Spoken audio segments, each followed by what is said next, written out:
la serie El regreso de Jesús.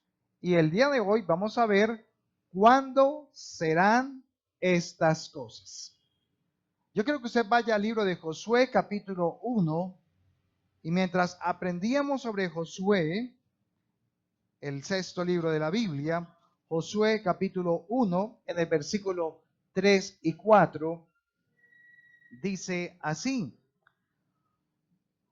Dice, le habla Dios a Josué y le dice: yo os he entregado, como lo había dicho a Moisés, todo lugar que pisare la planta de vuestro pie, desde el desierto y el Líbano hasta el gran río Éufrates, toda la tierra de los Eteos, hasta el gran mar donde se pone el sol, será vuestro. Es como aquí en Josué, tanto Josué como el pueblo podían ver y podían comprender cuál era la tierra y cómo era la tierra que Dios les iba a prometer. Entonces, aquí vemos en Josué que Josué junto con el pueblo puede ver la tierra prometida y sabe la que tiene que poseer y conquistar. Eso es muy importante porque para ser bendecidos, escuche eso, para ser bendecidos en este tiempo, en esta nueva tierra que Dios ha puesto para nosotros, para ser bendecidos en la tierra prometida, debemos tener clara la visión y la misión que debemos cumplir dentro de esa tierra. Me explico. Dios los está atrayendo a su iglesia, pero también los atrae para mostrarles qué es lo que se debe conquistar, cuáles son los lugares que hay que conquistar y tener una visión clara y profunda, transparente también de lo que debemos hacer en esa tierra. Ahora, si usted va a Filipenses capítulo 3, en el versículo 3, vamos a la carta a los filipenses que envía Pablo. Filipenses capítulo 3, versículo 13, 3:13, dice, aquí está hablando Pablo también en el Nuevo Testamento a los hermanos de Filipo, de la iglesia de Filipo, y les dice: hermanos, yo mismo no pretendo haberlo ya alcanzado, pero una cosa hago, olvidando ciertamente lo que queda donde atrás y extendiéndome a lo que está delante, prosigo a la meta. Pablo tenía claro para dónde iba. Así la iglesia tiene que tener claro para dónde va. Y dice, prosigo a la meta, al premio del supremo llamamiento de Dios en Cristo Jesús.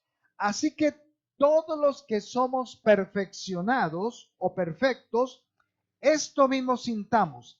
Y si otra cosa sentís, esto también os lo revelará Dios. Pero en aquello a que hemos llegado, sigamos una misma ¿qué? Regla, sintamos una misma cosa. Pablo entonces está también llamando a la iglesia para que se enfoque, para que no pierda la dirección de los acontecimientos que vienen pronto para la iglesia del Señor. Entonces Pablo estaba enfocado claramente en lo que había en la meta final. Él sabía que había en el blanco. Y además de esto, asimismo la iglesia debe enfocarse, hermanos, en el final de las cosas. No podemos participar de la iglesia solamente un domingo, gracias a Dios porque usted viene y tiene sed de Dios, pero el enfoque de la iglesia debe ser 7 días a la semana, 24 horas al día, y el enfoque debe estar claro hacia dónde va usted y hacia dónde voy yo. Y Pablo dice, y que sea una misma cosa, que sientan lo mismo. Entonces, meditando en esa palabra, Dios me muestra claramente la visión de cómo va a ser el final de la iglesia. Y usted tiene que tenerlo claro. Hoy les mostraremos por qué. Estaremos desde ahora dedicados a servir al reino de Dios mientras Él regresa a la tierra, pero siempre con la mira en la fe y la esperanza a la que hemos sido llamados como hijos. Y aunque hayan pestes, y aunque hayan terremotos, y aunque hayan hambres, guerras, hambrunas, falsas doctrinas, no nos saldremos del camino trazado por Dios para su iglesia en estos últimos días. Por eso vamos a estudiar hoy cómo es que Jesús le hablaba a los discípulos y cómo los discípulos comprendieron precisamente lo que Dios, o en este caso Jesús, les estaba hablando. Quiero que busquen en su Biblia el libro de Mateo, capítulo 24. Mateo, capítulo 24, en los versículos 1 y 2. Veamos la manera entonces en que Jesús aclaró este tema muy profundamente con todos sus discípulos. Mateo capítulo 24, versículo 1 y 2. Dice la palabra de la siguiente manera. Cuando Jesús salió del templo y se iba, se acercaron sus discípulos para mostrarle los edificios del templo. Mira el versículo 2. Respondiendo Jesús les dijo, ¿veis todo esto? ¿Qué? ¿Qué les estaba mostrando a los discípulos? El templo, que era casi media ciudad de grande. El templo de Jerusalén. Y Jesús les dijo en el versículo 2, ¿veis todo esto? De cierto os digo que no quedará aquí piedra sobre piedra que no sea ¿qué? Derribada. Hay algo muy importante que nosotros tenemos como iglesia que tener cuidado. Y es que en ese tiempo, o mejor hablemos de ese momento, los discípulos querían impresionar a Jesús con la estructura que el templo de Jerusalén, el templo de Dios, tenía. Tenía inmediatamente cuando usted lo veía arreglos, una decoración espectacular, unas puertas majestuosas. Créanme que solo llegar a esa ciudad impactaba. Pero Jesús es mucho más profundo en su respuesta para ellos. Y Jesús les recuerda que todo eso, que todo ese templo e inclusive la ciudad iban a ser ¿qué? Destruidas, derribadas, piedra sobre piedra. Es la primera aseveración fuerte que hace Jesús a sus discípulos. Y Jesús quería que ellos no perdieran el verdadero enfoque del por qué los llamó como discípulos. ¿Sabe? Hoy nos vislumbran muchas cosas. Hay muchas cosas. Construcciones, edificios, casas, tal vez un vehículo. Hay muchas cosas que usted y yo nos llaman la atención y queremos llamar a nuestros familiares o a nuestros amigos, invitarlos y mostrarles lo que hemos hecho. Eso se hace porque yo me siento enorgullecido, si se puede decir, de lo que yo he logrado o de las majestuosas cosas que se ven. ¿Cuántos no, por ejemplo, en Armenia vienen para ver el Parque del Café? ¿Verdad? Es algo muy bonito. La gente que viene de afuera dice que el sitio es espectacular. Y nosotros como familiares de ellos los llevamos y queremos que ellos observen lo hermoso, el esplendor de todo eso. Y está bien, no estamos diciendo que está mal, sino que aquí Jesús hace una diferencia. Porque hoy nos estamos levantando templos cristianos de una envergadura que ni el presidente los tiene. ¿Sabía eso?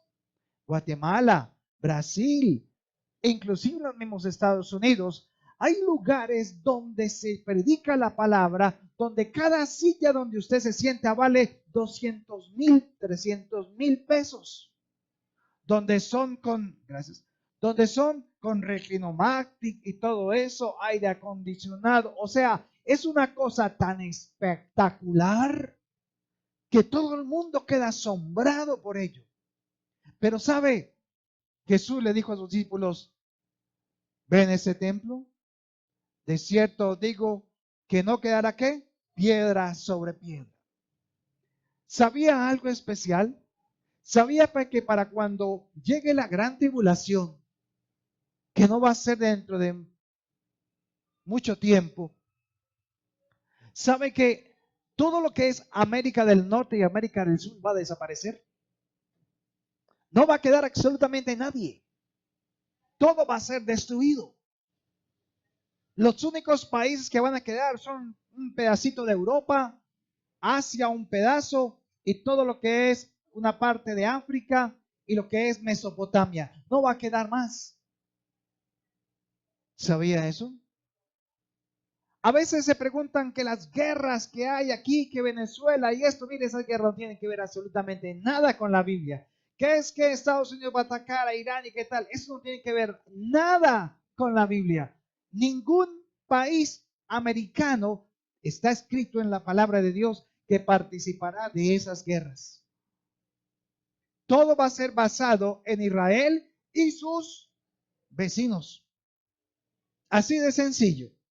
Pero vamos a ver entonces cómo le responde Jesús también a ellos. Vaya al versículo 3 y mire la manera en que él resume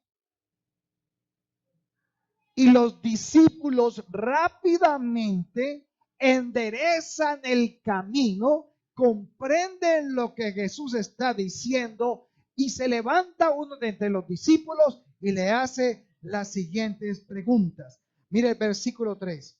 Y estando él sentado en el monte de los olivos, los discípulos se le acercaron como aparte, diciendo, dinos, ¿cuándo serán estas cosas? Entonces le pregunto, le digo a David que corra una. ¿Cuándo serán estas cosas?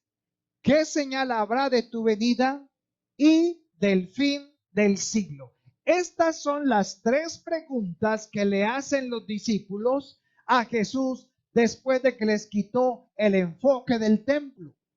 Entonces los discípulos vuelven en sí, se reúnen con él aparte y entonces hacen las preguntas correctas.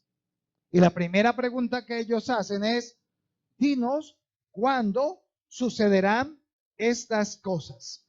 Esas tres preguntas son los tres temas que vamos a tratar estos 3 domingos. Y hoy vamos a tratar entonces la primera, que es, dinos cuándo serán estas cosas. Vamos a ver entonces, guiados por el Espíritu Santo y mostrando en la realidad actual lo que es la primera pregunta. Dinos cuándo serán estas cosas. ¿Sabe? Los discípulos ahora están enfocados y quieren estar preparados para poder recibir de Jesús las respuestas con los acontecimientos que ello acompañaría. Ahora la iglesia de Cristo en este tiempo debe estar enfocada como los discípulos en saber cuándo serán estas cosas. Y para ello usted tiene que tener claramente y entender lo que dice Deuteronomio 29:29. Vaya a Deuteronomio 29:29 y miremos cómo Moisés habla guiado por el Espíritu Santo y dice de la siguiente manera: las cosas secretas pertenecen a Jehová. Escuche con atención. Las cosas secretas pertenecen a Jehová nuestro Dios, mas las reveladas son para quienes, para nosotros y para nuestros hijos. ¿Por cuánto tiempo? Para siempre, para que cumplamos todas las palabras de esta ley. Entonces aquí habla, hermanos, de que tenemos que tener algo muy claro. Los secretos le pertenecen a Dios. Los misterios son revelados para los discípulos. ¿Cuántos discípulos de Dios hay acá? Amén, ¿verdad? Si hay algo que tiene que identificarse una iglesia hoy en día es que tenga discípulos, no creyentes. Esa es la gran diferencia de ese tiempo. Hoy en día, pocos pastores discipulan a sus ovejas.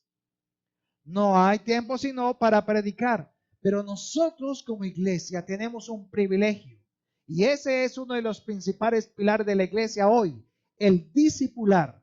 Si usted discipula, hermano, no solamente un día creceremos en número, pero lo más importante es que usted está haciendo gente madura, porque Dios levanta la iglesia con discípulos, no con creyentes. Eso es lo que nos hace diferentes. Pero yo quiero que usted atienda algo primero. Antes de comenzar, al entender esta respuesta que Jesús da, vaya a Colosenses capítulo 3, versículo 1 al 3. Colosenses capítulo 3, versículo 1 al 3. Dice, si pues habéis resucitado con Cristo, quiero preguntarle, ¿cuántos de aquí han resucitado nuevamente con Cristo? Entonces este mensaje es para ti. Dice Colosenses 3, 1, 3. Si pues habéis resucitado con Cristo, buscad ¿qué? ¿Hay que buscar, hermano? Las cosas de arriba, donde está Cristo sentado a la diestra de Dios. Poned la mira en las cosas de arriba, no en las de la tierra, porque habéis ¿qué? ¿Cómo estábamos nosotros? Muertos en tus delitos y pecados, ¿verdad? Pero Él nos resucitó por medio de ¿quién? De Jesús. Entonces dice el 3, porque habéis muerto y vuestra vida está escondida con Cristo en Dios. Entonces, Dios nos está confirmando de que ese tiempo es un tiempo no para dormir, sino para velar, para escudriñar. Muchos de ustedes están siendo cambiados en su forma de pensar. Muchos están cambiando su carácter. Muchos están diciendo, definitivamente me voy a dedicar ese tiempo a hacer las cosas a la manera de Dios. Ya no la voy a hacer más a la manera mía. Cuando eso sucedió en Marta, entonces ¿qué vio Dios? ¿Qué vio Marta en su vida? El milagro de Dios. Cuando ella se desarraigó, cuando ella se desprendió realmente de esas cosas que la ataban, entonces le permitió ver ¿qué? La gloria de Dios. Y así con nosotros Dios se va a glorificar porque Él se va a mostrar. Entonces vamos a ver cómo fue que Jesús se ganó el respeto de los discípulos y llamó la atención para que mantuvieran velando y orando hasta que se cumpliese lo que Él les había dicho. Ellos fueron testigos y eso alimentó y confirmó las profecías que Dios les había dado. Les quiero hacer 3 preguntas. Sinceramente, ¿ustedes creen que realmente estamos en el final de los tiempos? Y luego los discípulos no pensaban lo mismo. Y eso hace 20 siglos. ¿Verdad? Siempre hemos escuchado eso. Es que estamos en los últimos días. Sí, pero ¿cuándo es el último día entonces? Y otra pregunta, ¿cuál es la fecha de regreso de Jesús para la iglesia y el regreso a Jerusalén? Entonces sabemos que son los últimos tiempos, pero no sabemos ni el día ni la hora, porque Jesús mismo lo expresó. El día y la hora nadie lo sabe, solo mi Padre que está en los cielos, ni siquiera los ángeles. Pero entonces, ¿por qué tanto teólogo, tanta escatología, tantos eruditos bíblicos y nadie puede dar la fecha? ¿Cuál es la razón? El primer error o la razón por la cual eso sucede es porque lo primero que usted tiene que entender es que el día que le aparezca alguien diciéndole la fecha, la hora y el minuto, usted le va a decir, estás equivocado. ¿Por qué? Porque cuando Dios habla de fechas, realmente Él no habla de fechas. habla de señales y los tiempos. ¿Y sabe por qué las fechas nunca van a cuadrar? Porque mientras nosotros tenemos el calendario solar, ellos, los judíos, tienen el calendario ¿qué? Lunar. Y son totalmente diferentes. Así que nunca podríamos cuadrar realmente el día y la hora. Por eso es que él dice otras cosas con respecto a las fechas. Entonces lo que se debe observar son los detalles en las señales. Y eso es lo que vamos a estudiar en esta ocasión. Por eso quise grabar este programa para que podamos estarlo mirando y para que podamos dárselo a conocer a otros, para que ellos también puedan entenderlo. Entonces, ¿qué generación sería la que iba a vivir estos acontecimientos? Vaya a Mateo, capítulo 24, versículo 3. Veamos entonces la manera en que Jesús va a responder en todo este capítulo 24 a las tres preguntas importantísimas que los discípulos preguntaron. Usted nunca puede estudiar Mateo 24 refiriéndose a un solo tema. Hay que partirlo en tres. Jesús ingresó a este misterio, el cual iba a ser revelado en este tiempo. Entonces vamos a mirar el versículo 3 que dice: y cuando él estaba sentado en el monte de los olivos, los discípulos se acercaron aparte y le preguntaron: dinos cuándo serán estas cosas. ¿Qué señal habrá de tu venida y del fin del siglo? Tres cosas importantes. La primera es, ¿cuándo serán estas cosas? Jesús se refería a la nación de Israel. ¿Cuándo iba a ser destruida piedra sobre piedra? La segunda pregunta, ¿qué señal habrá de tu venida? Tiene que ver cuándo será la segunda venida tuya a la tierra. Y la tercera pregunta que le hacen cuando dice, ¿y qué señal habrá de tu venida y del fin del siglo? La tercera pregunta es que ¿cuándo será el fin del mundo? Esas son las tres preguntas que vamos a estudiar. Entonces vamos a mirar la primera. Esta primera pregunta, ¿cuándo serán estas cosas? Hoy nosotros somos testigos de eso. ¿Por qué? Porque Jesús nació aproximadamente el año 2 antes de Cristo o antes de nuestra era. Jesús nació entre el 2 y el 3 antes de Cristo, o sea, antes del año 0. Y él muere aproximadamente a los 33 años, o sea, aproximadamente en el año 33 después de Cristo.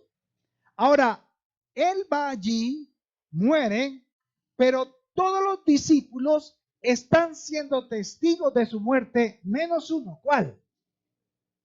Judas, el cual fue después cambiado por los discípulos. Ahora, escuche esto. En el año 70 después de Cristo, apareció un emperador y el historiador Flavio Josefo narra la historia de cómo este emperador Tito y su compañero, el señor Tiberio Julio, que eran los que comandaban el ejército romano, entraron a Jerusalén en el año 67, 68 aproximadamente, y ellos con todo su ejército destruyeron Jerusalén y tomaron muchos presos allí, pero ellos observaban desde afuera la inmensidad de ese templo y cómo todo el mundo tenía que ver con ese templo. Y sabían que todos los sacerdotes y levitas que habían en el templo manejaban mucho oro, mucha plata, porque había muchas ofrendas. Y llegó la noticia de que ese oro estaba escondido dentro de las piedras del templo. Entonces ellos llamaron a los soldados y les ordenaron de que destruyeran el templo piedra sobre piedra para encontrar el oro que estaba escondido. Se cumplió entonces la profecía de Jesús, que sería ese templo destruido piedra sobre piedra. Ahora, solo quedó una parte del templo. Adivinen cuál. Ustedes son testigos. ¿Cuál fue la que quedó? El muro, ¿cierto? Pero no era el muro. Eran los cimientos del templo. O sea, donde fue construido. Eso que usted ve por televisión, donde llegan los judíos rabinos y están allá con la Torá y se tocan allá y golpean los barbuditos con el gorrito negro y todo esto.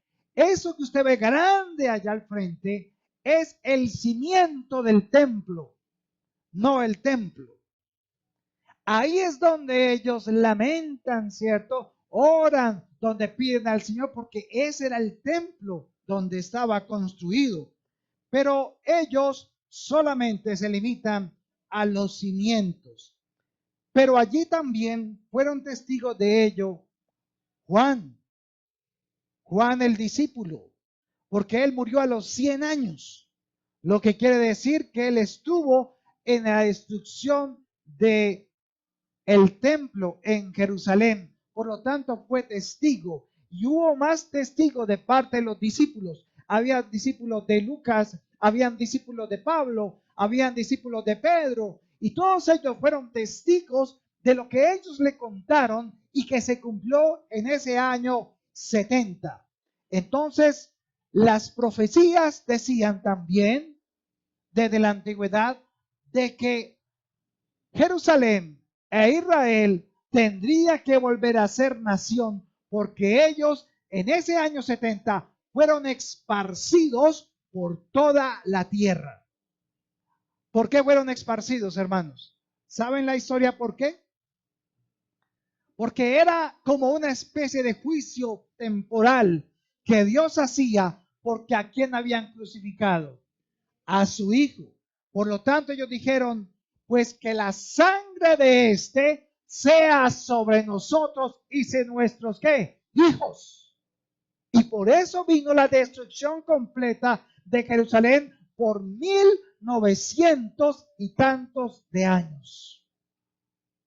Pero Dios, sabiendo de antemano lo que iba a pasar, los profetas antiguos empezaron a decir que eso ocurriría, pero que Israel también volvería a ser nación. Vaya a Daniel capítulo 9, versículo 26.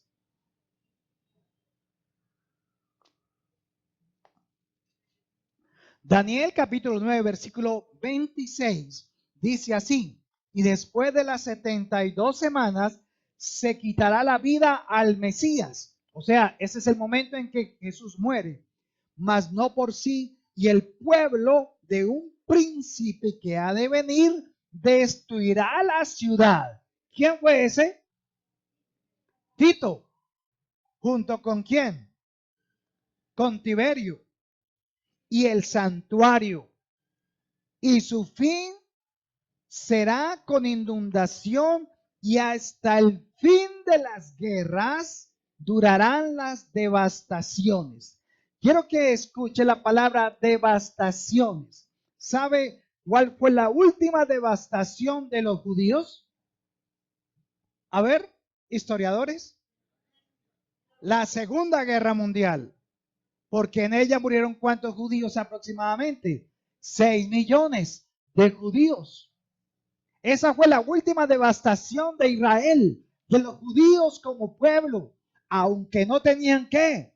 Ciudad, no tenían territorio. Esa fue la última devastación. Y eso es muy importante porque fue en la Segunda Guerra Mundial, aproximadamente en 1945, donde murieron más de 6 millones de judíos, y eso hace que cuando termine la guerra se levante la Organización de las Naciones Unidas, y en el 14 de mayo de 1948 se determina la fecha para que Jerusalén, Israel, vuelva a ser ¿qué? Nación. Eso es muy importante porque ninguna de las otras generaciones anteriores vivieron este momento.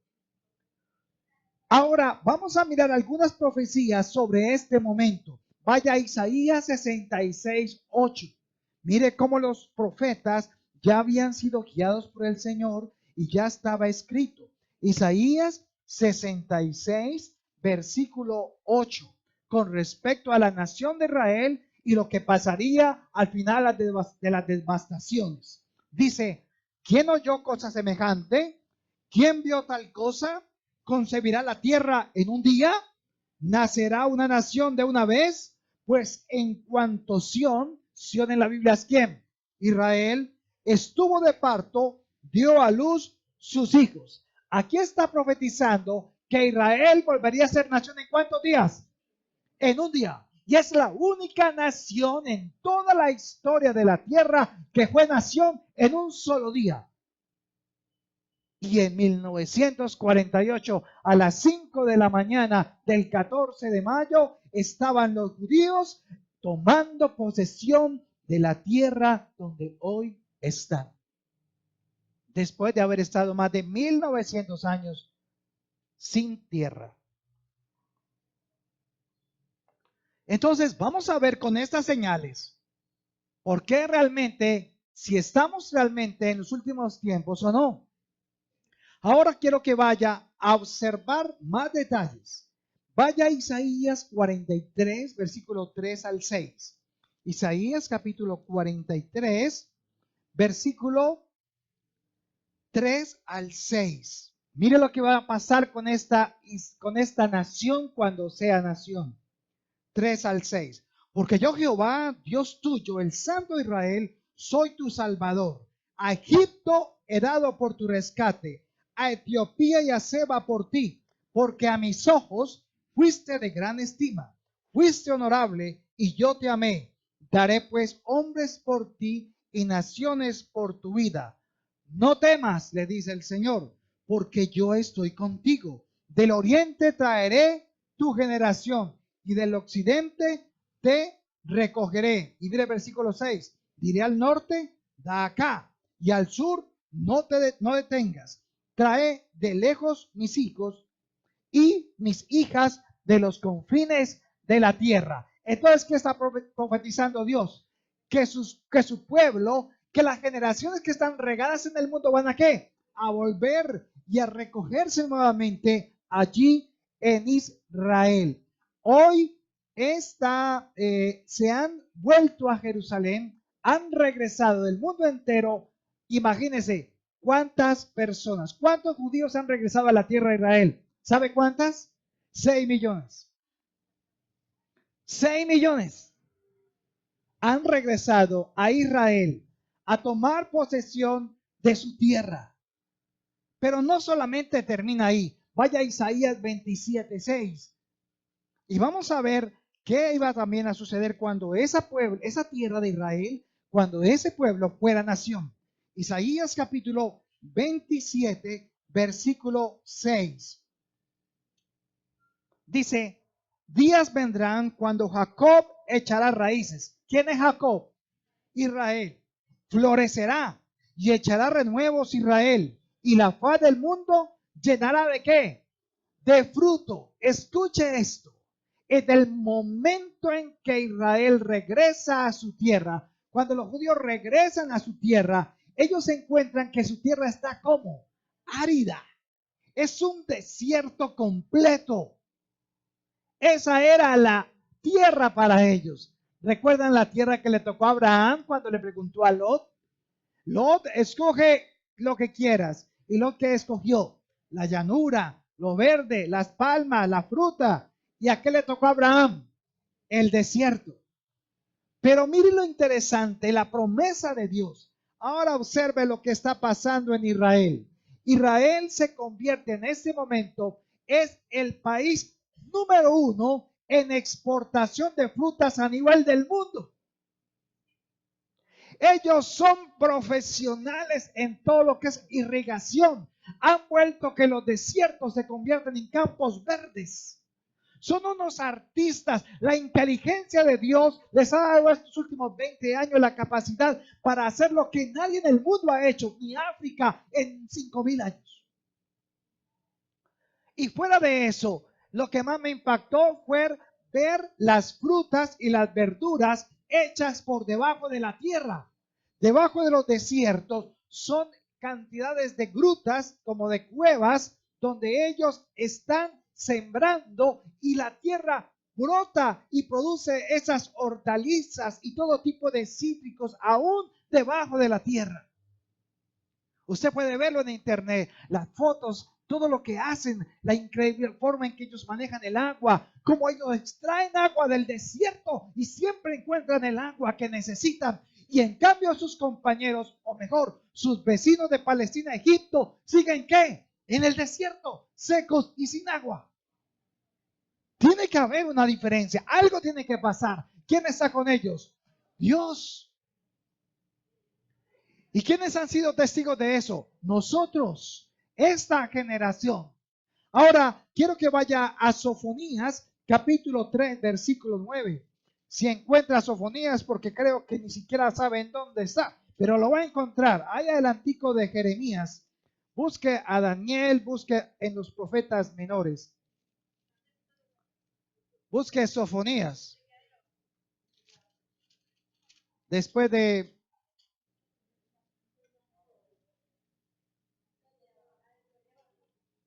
Habacuc, encuentra Sofonías. Sofonías capítulo 3, versículo 9. Dice, en aquel tiempo devolveré yo a los pueblos pureza de labios. Esta me gustó muchísimo porque son promesas de Dios que están incluidas allí como señales para que entendamos lo que está sucediendo en ese momento.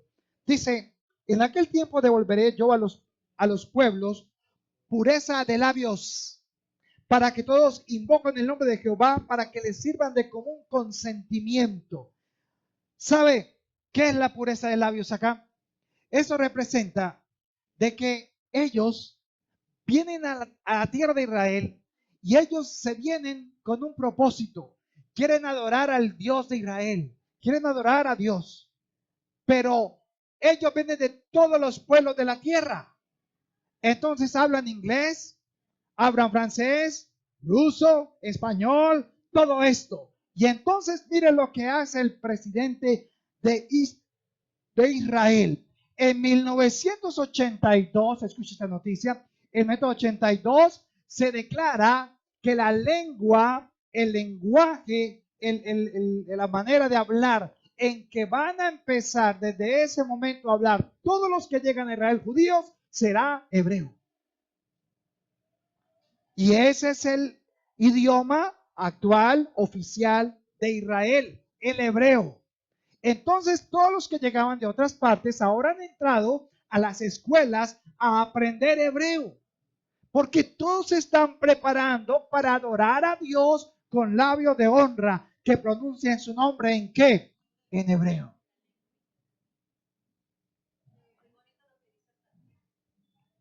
¿Cuál? Leímos el Sofonías, ¿qué? Ah, lo saqué de acá. Léalo. Yo lo leo ahí, porque no lo tengo acá. Sofonías 3:9. Entonces purificaré el lenguaje de todos los pueblos para que todos juntos puedan adorar al Señor. Mi pueblo disperso, que vive más allá de los ríos de Etiopía, vendrá a presentar sus ofrendas. En este día ya no habrá falta que sean avergonzados, porque dejarán de rebelarse contra mí. Quitaré al orgulloso y al arrogante de entre ustedes. No habrá más altivez en mi monte santo. Quedarán solo los sencillos y los humildes, porque son ellos quienes confían en el nombre del Señor. Los del remanente de Israel no harán nada malo. Qué bonito, ¿no? Esa traducción de la traducción viviente. Entonces, vemos esto ya cumplido. Y vamos a ver dos más. Ezequiel 45:12. Allá el antico de Isaías, Jeremías. Y luego sigue Lamentaciones, Ezequiel. Ezequiel capítulo 45, vaya al versículo 12, la primera parte. Esas son profecías que usted nunca ha escuchado, pero que están ahí escritas en la palabra. 45, 12 dice, y el ciclo será de 20 jeras. Vaya al versículo 13. Esta será la ofrenda que ofreceréis, la sexta parte de un efa por cada homer del trigo y la sexta parte de un efa por cada homer de la cebada. Ahora lea el 16. Todo el pueblo de la tierra estará obligado a dar esta ofrenda para el príncipe de Israel. ¿Cómo le parece que aquí está hablando del dinero? Y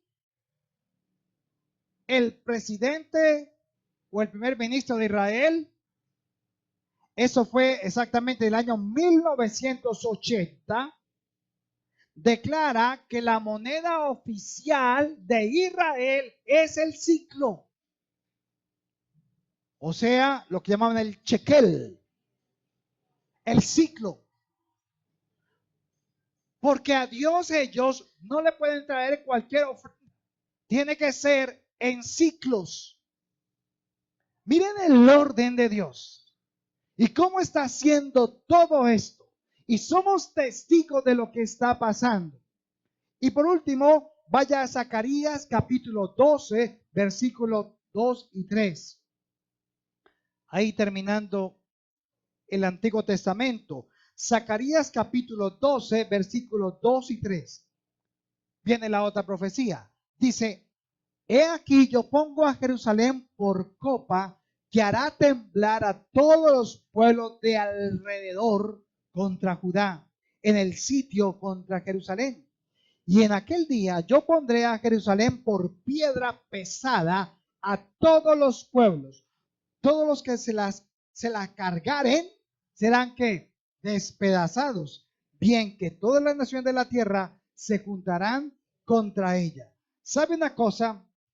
Aunque Jerusalén no tiene recursos naturales, aunque no tenía, era un desierto completo, en solo 30 años, Jerusalén es de las primeras potencias mundiales en todo lo que es artillería, armas, tecnología, y son un dolor de cabeza para todos los que lo rodean.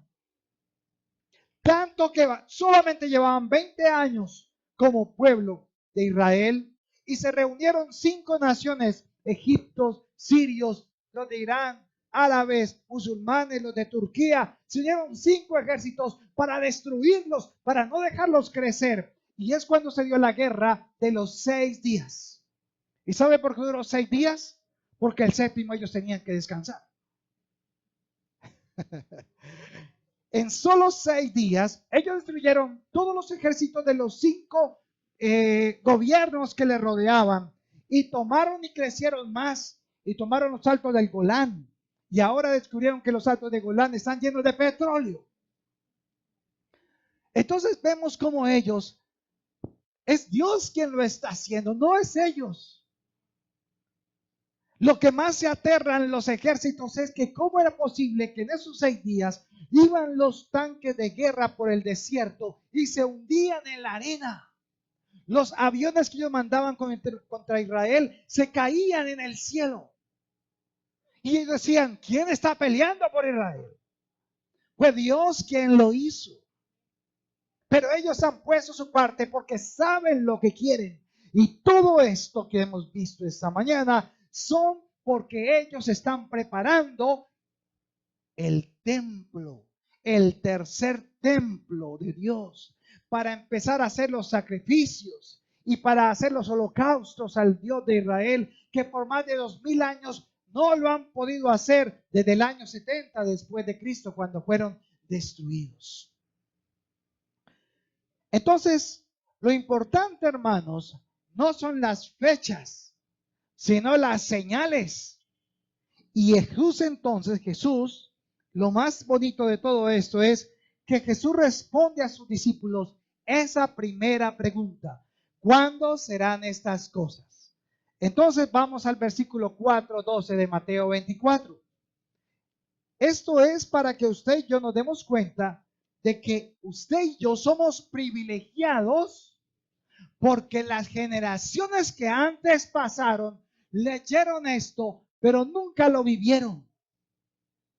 Ahora nosotros somos los únicos, somos la única generación que ha visto estas señales. Y sabe, hay algo muy importante. Voy a leerle Mateo 24, 4 al 12.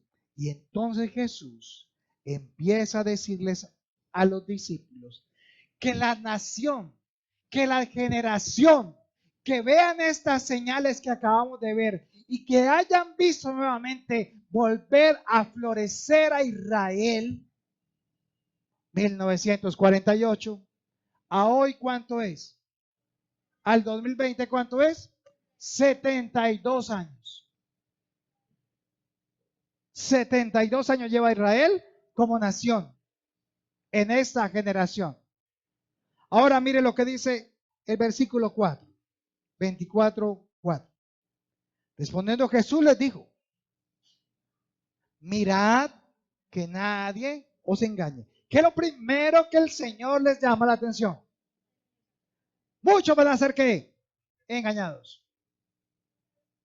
Esta generación va a ser la más engañada de todas las anteriores. Por eso Él dice, eso es lo primero que tiene que tener cuidado.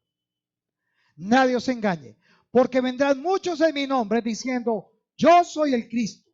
Y a muchos que engañarán. Vamos a mirar si esto es real. Quiero que por favor vea esta foto. ¿Se observa esta foto?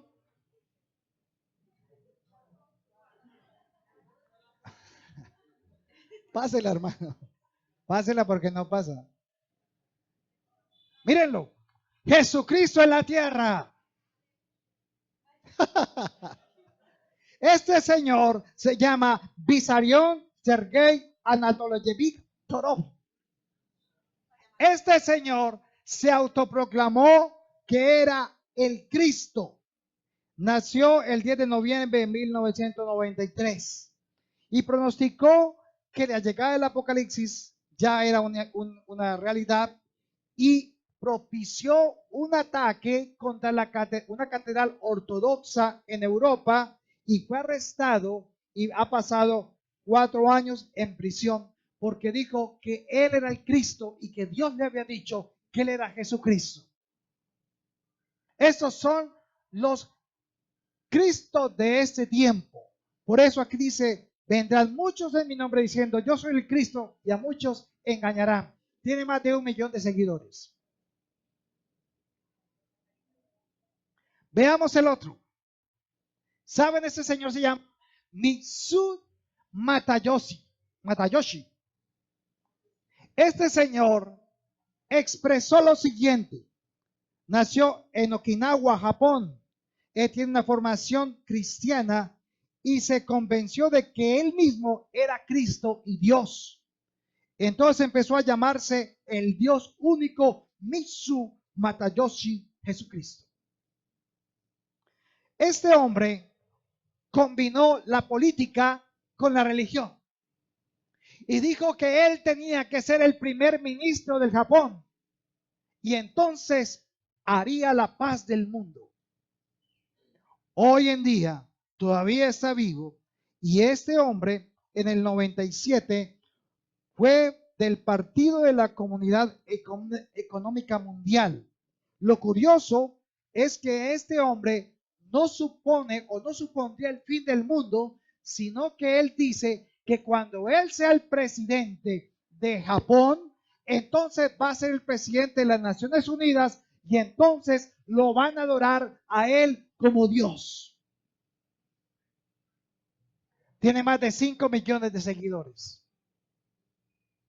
Veamos el otro. Voy a colocarles algunos. Este señor se llama Wayne Ben. Wayne Ben, hermanos, nació en el 41 en Nuevo México y este hombre dice que tuvo una experiencia religiosa donde Dios se le presentó a él y le dijo que él era el Mesías.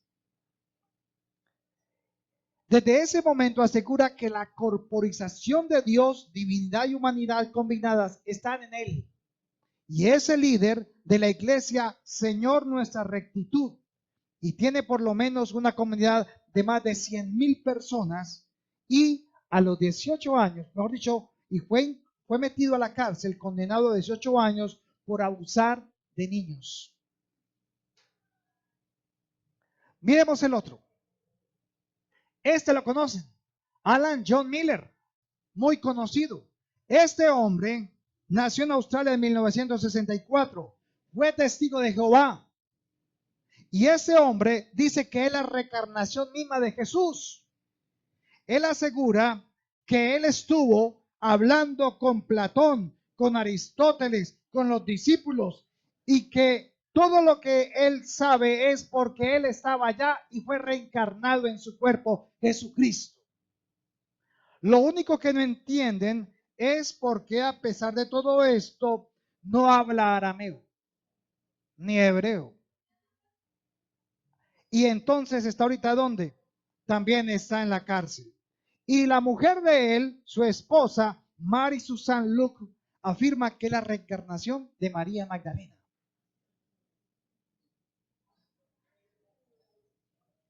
Veamos el otro para terminar.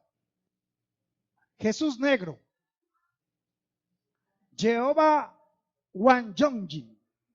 Este hombre, que como ustedes pueden ver, nació en Kenia, dice y afirma ser el Dios mismo y que Él es Jesús. También dice que tiene el poder de curar el SIDA y todo tipo de enfermedades. Es el fundador de la iglesia Israelitas Perdidos y demandó al Estado de Kenyatta con 34 millones de dólares que le tienen que dar a él porque él es Dios y la plata y el oro son de él.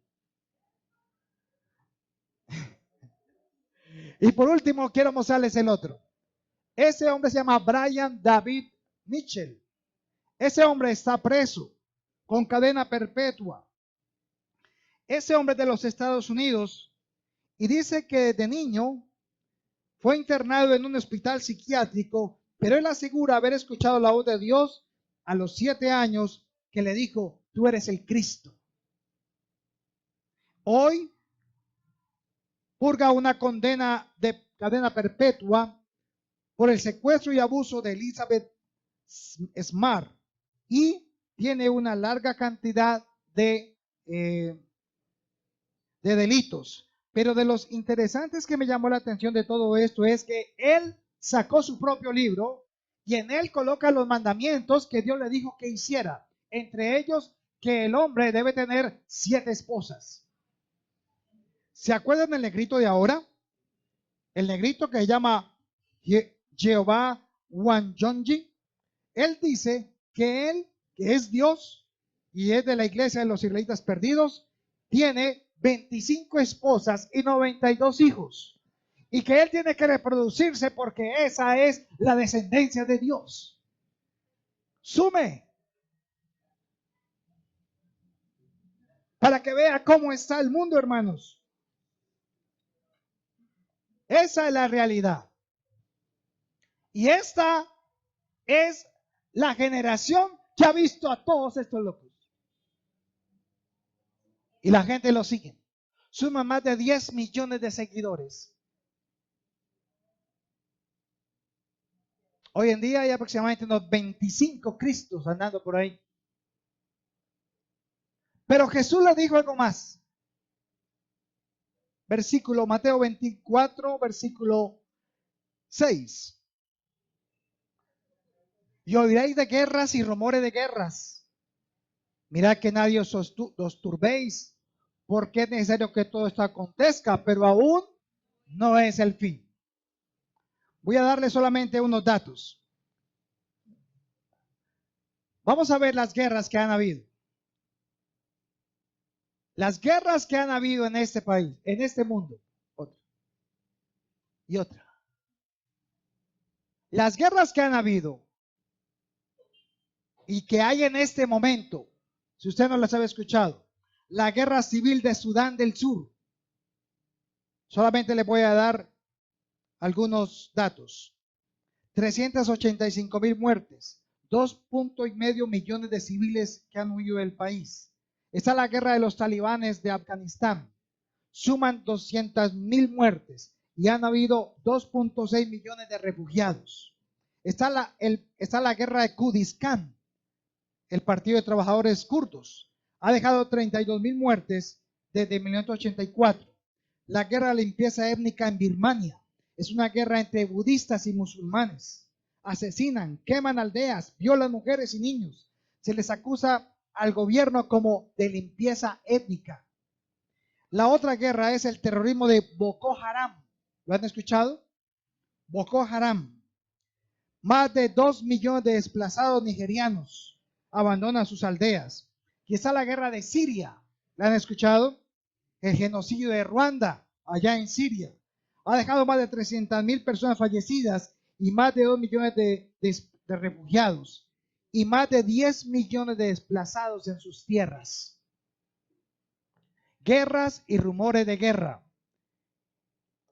Y entre los rumores de guerra está Estados Unidos contra Irán, la guerra de Yemen, los grupos terroristas islámicos, Al-Qaeda, ISIS, Al-Shabaab, y ahorita la Corea del Norte y la Corea del Sur, su continua agresión continua de destrucción masiva, y las dos guerras mundiales que generaron más de 50 millones de desplazados y más de 20 millones de muertos. Esta generación es y ha sido testiga de eso. Y por último, Jesús en el versículo 7 dice, porque se levantará nación contra nación y reino contra reino, y habrá pestes y hambres y terremotos en diferentes lugares.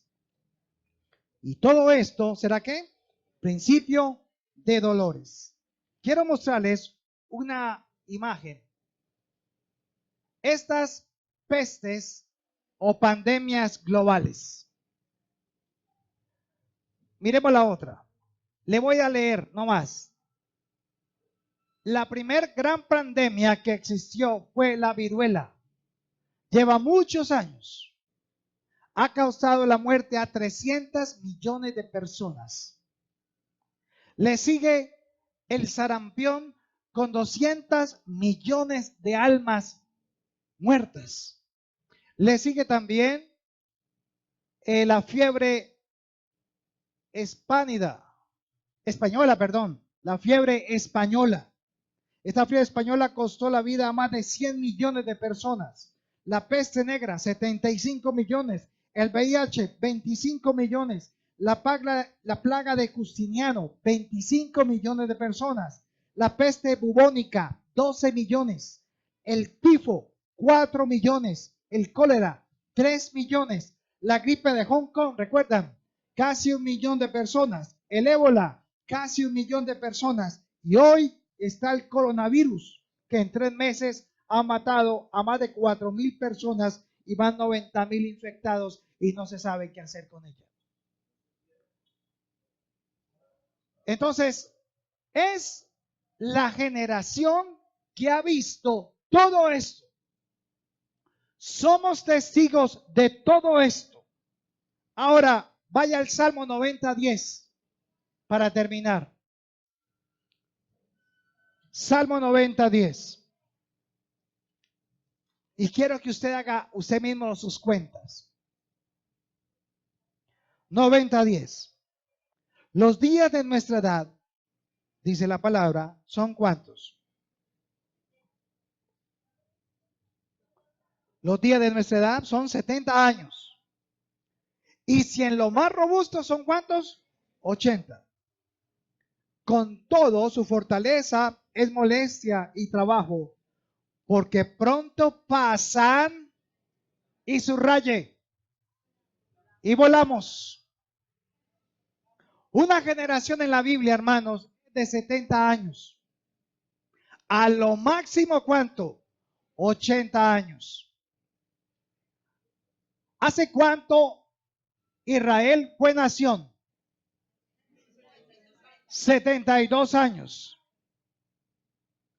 Ya pasamos la generación que es de 70 años. ¿Cuánto queda faltando máximo? 8 años. Y Jesús dijo, no pasará esta generación sin que esto ocurra. Usted se está preocupando por su plata, por su terreno, por su casa, por su carro, por su viaje. ¿Usted cree que en Estados Unidos va a estar mejor, o en España, o en Europa, o en Japón? ¿Usted cree que va a estar mejor? Le cuento, estamos en el mejor sitio. Porque todo lo que viene de las pesas y todo viene es de Mesopotamia hacia Europa y de Europa hacia Estados Unidos. Y casualmente, el último país donde llegan las cosas a pasar es Latinoamérica. Porque Dios tiene guardada la iglesia en América. Esta iglesia es la que está orando. Esta iglesia es la que está ayunando. Esta iglesia es la que está diciendo, Jesús, ven pronto. Ten misericordia, guárdanos, cuídanos, guarda esta tierra. Pero el Señor ya viene con sus ejércitos. Ya viene el Señor y todavía estamos sembrando, durmiendo, todavía estamos esperando a ver que el carrito o esto, lo otro. No, realmente hay que esperar es que el regreso de Jesús. ¿Estás listo? ¿Estás listo para eso? Además de ello, quiero que usted entienda lo que dice Lucas capítulo 13, versículo 7. Lucas capítulo 13, versículo 7. Cuando Jesús habla también con aquellos hombres que estaban allí con él, incluyendo también los discípulos. En Lucas 13, 17, dijo Jesús, vale, desde el 6, tenía un hombre una higuera plantada en su viña y vino a buscar fruto en ella. ¿Y qué pasó? No la halló.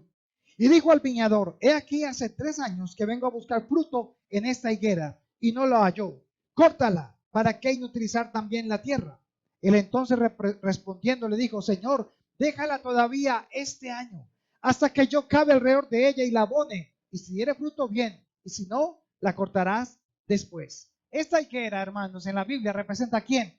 A Israel. Israel no dio el fruto. Y el fruto vino a ellos, nació con ellos, y ellos ¿qué? Lo cortaron. Dios ha esperado que la nación de Israel se arrepienta y reconozcan a su Hijo, a Jesús el Mesías. Pero lo que me parece increíble de Israel, de todas las historias que escucho de allá, es que usted va a Israel y usted lo único que ve por todas partes es que es una ciudad turística.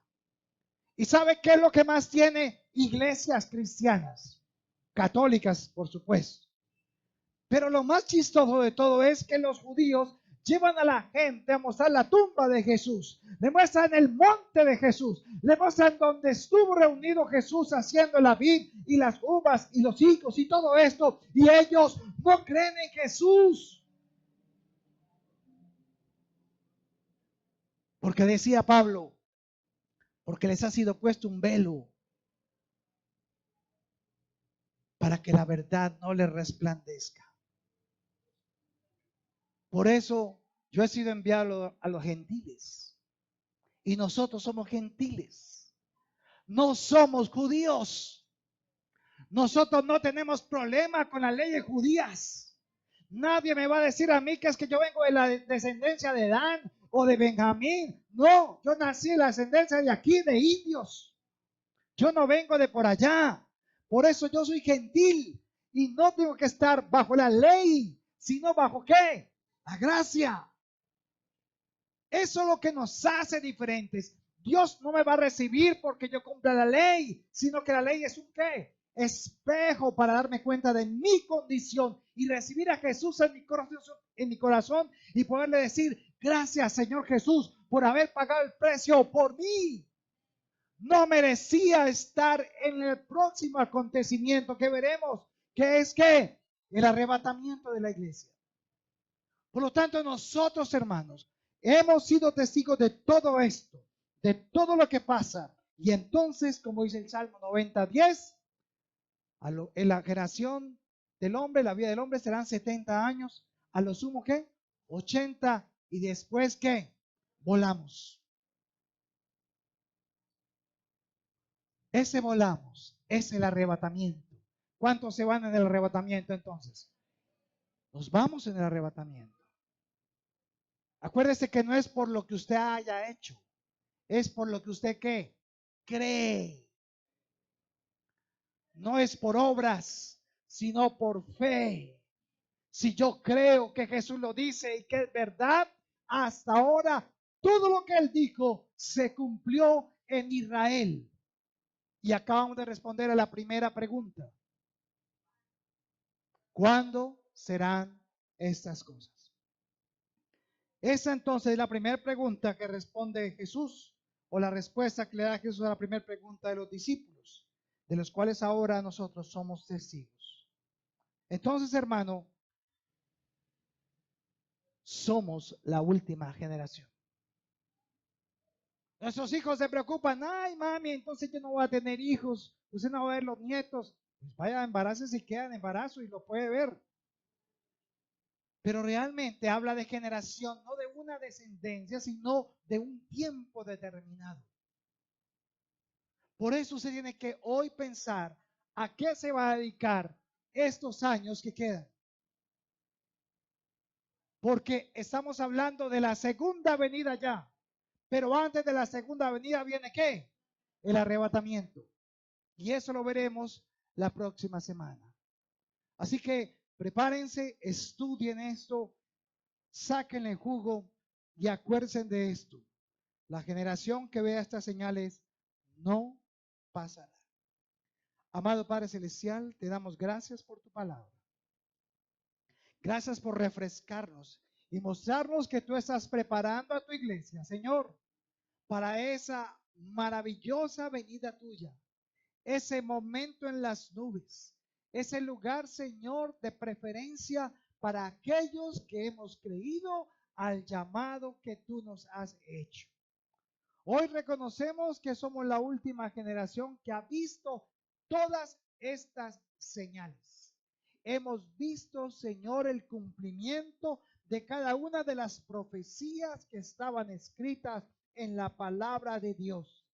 Y tus enseñanzas nos demuestran, Señor, que la higuera, aunque no produzca fruto. ¿Se acuerdan la canción?